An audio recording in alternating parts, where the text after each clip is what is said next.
Welcome. In this video, we will discuss about the Pradhan Mantri Kaushal Vikas Yojana 3.0. So recently you have seen that even very recently under the Pradhan Mantri Fasal Bima Yojana, the government also introduced the 3.0 version of it. Similarly, Pradhan Mantri Kaushal Vikas Yojana has also got a revamp under the 3.0. So this is the context of the present news.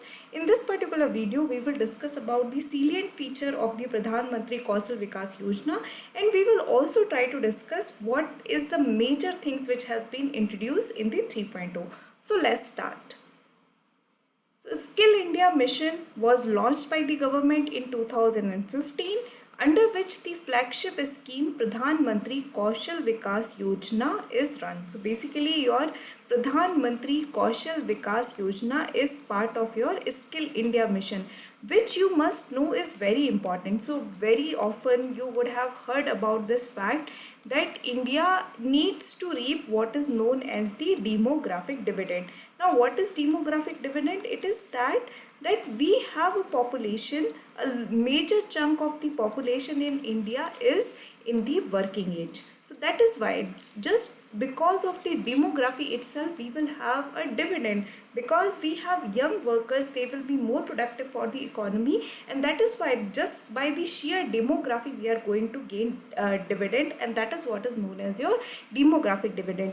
But the idea is, like, later sociologists, even the economists have shed light on it, that if we do not skill Indian young people according to the right skills which is required by the industry, then this demographic dividend can very well become the demographic burden, which could be seen from the high level of unemployment rates. So this is why Skill India mission was launched in 2015. That's the idea behind it. It aims to cover over 40 crore people in India different skill by 2022. So we now have only like 1 year to go before this deadline is actually reached. It aims at vocational training and certification of Indian youth for a better livelihood and respect in the society. Not very much related to this topic exactly, but very much relevant from your UPSC is the Vardha scheme. So when you read your modern Indian history, you would read about the Vardha scheme, which is basically, even though propounded by Zakir Hussain, it is actually the brainchild of Mahatma Gandhi, or famously very much influenced by M.K. Gandhi. And in this particular scheme, he talked about how the vocational training, the education which you learn by doing things with your hand, will be the long lasting one, and it will obviously make you not only a better person, but also will help you to gain more employable opportunities. So these are the things which are at the very base, at the very tenet of the whole idea of Skill India mission, which targets the vocational training, how the vocational training could actually help the Indian youth to attain the employability. So this is the major idea, major background. Just a heads up that whenever you are reading the current affair topics, also try to connect it with the static topics that you read in your economics, geography, history, environment, and any other subject, because this is how, when eventually you will end up writing the examination, the mains answer need to feel more coherent in its approach. So this is the basic idea, these are the basic detail. Now let's move forward and look at the specific features of Pradhan Mantri Kaushal Vikas Yojana.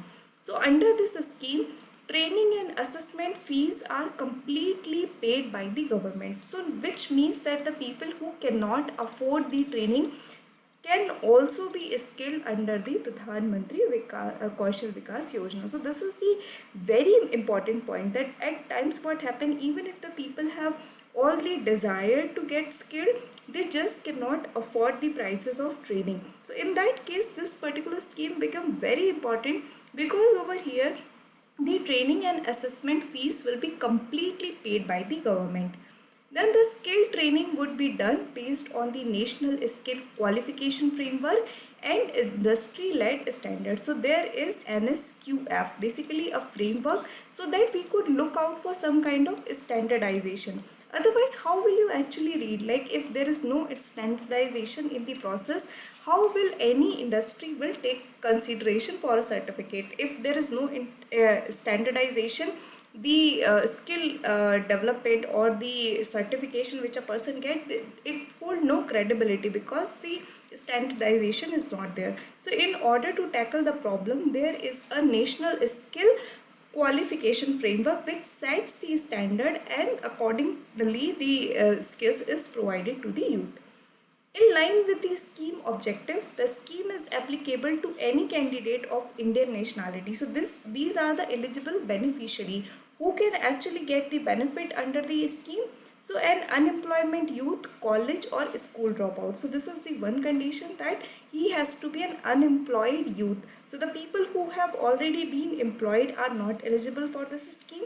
This is for unemployment youth. Even the school dropouts are eligible to get the benefit under this scheme, and has a verifiable identity proof, Aadhaar, voter ID and a bank account. So these are the two condition for a person to avail benefits under this scheme, that he should be unemployed, even a school dropout could get the benefit, and he should have a verifiable document with him, either the Aadhaar or even a voter ID, which proves that he is a Indian citizen. So this is what is actually required from the eligible beneficiaries.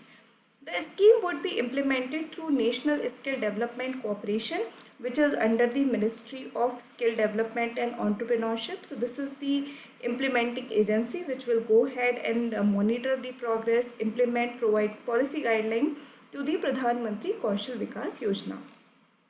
All training providers will have to register on the smart portal before being eligible for participating under this scheme. So there is again the Digital India concept is also introduced over here. There is a smart portal where the people who want to provide the skill have to get them registered, so that there is no unsolicited training provided to the youth. So for that matter, the smart portal is there. The people who wants to provide training have to register them on themselves on the smart portal.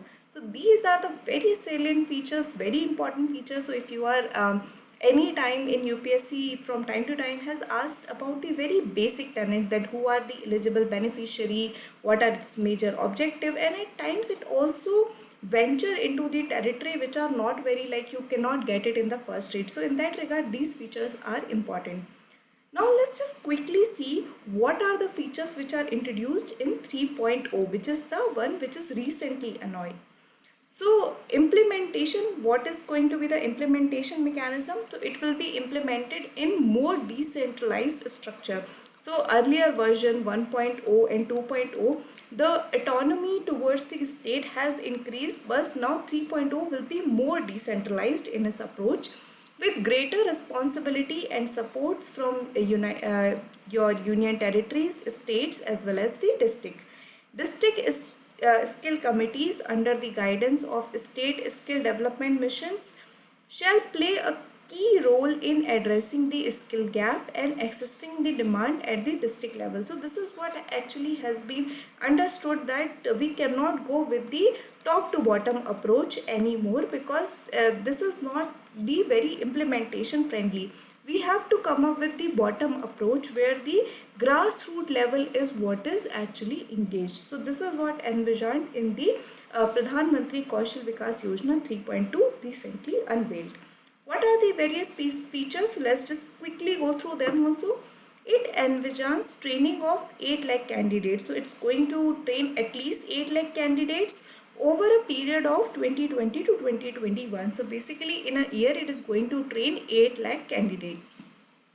It will be more trainee and learner centric. So this is going to be the major focus now. So instead of looking outwards towards the idea of academia and the industry, this is going to be more centric towards the trainee, what kind of training is provided, and towards the learner, what is he is gaining at the end of the day. The focus is on bridging the demand supply gap by promoting skill development in areas of new age and industry 4.0 job roles. So we know that we are in industrial 4.0, which is heavily based on the information technology, artificial intelligence, your robotics, internet of things. All these things have become a normal parlance in today's world. So in that case, we need to skill up the people in these skills as well. The National Education Policy of 2020, which was announced in the August of 2020, which kind of overhaul the whole education system right from the primary to the higher education, and it is very visionary in its concept. That also puts focus on the vocational training for holistic growth and increase on employability. So eventually in the education policy of 2020, it has been realized that people have to become employable. So they kind of take credit from the whole idea that vocational training is something which has to be provided to the student from the very early stage itself. So I have already made a YouTube video on the National Education Policy 2020. Go ahead and refer to that. In that I have elaborately discussed all the features which are included in the 2020 policy. Now coming back to it, by taking the bottom-up approach to training, it will identify job roles and will have demand at the local level and skill the youth, linking them to opportunities, which is also a major call which is vocal for local. So you might have heard that India is trying to become a self-reliant country. COVID-19, if anything, has told people across the world that the global supply chain is very fragile and any shock like pandemic could really hamper it. So in that case, the whole idea of making India Atmanirbhar, and in that case vocal for local is something a very important proponent. So again, this particular scheme will focus towards skilling the youth in the skills which are required at the local level. So this is how the employability could also be increased. So these are certain features which has been introduced in the 3.0. So I hope you have understood this video. Again, whenever you want to discuss about any government scheme, the idea is you know the implementing agency, the ministry, basic objectives, the beneficiary and the exception. If this is the framework you are following, you are actually on the right path and you should be able to solve most of the question which has been asked in the prelims. So if you have any doubt, feel free to drop a comment. Thank you.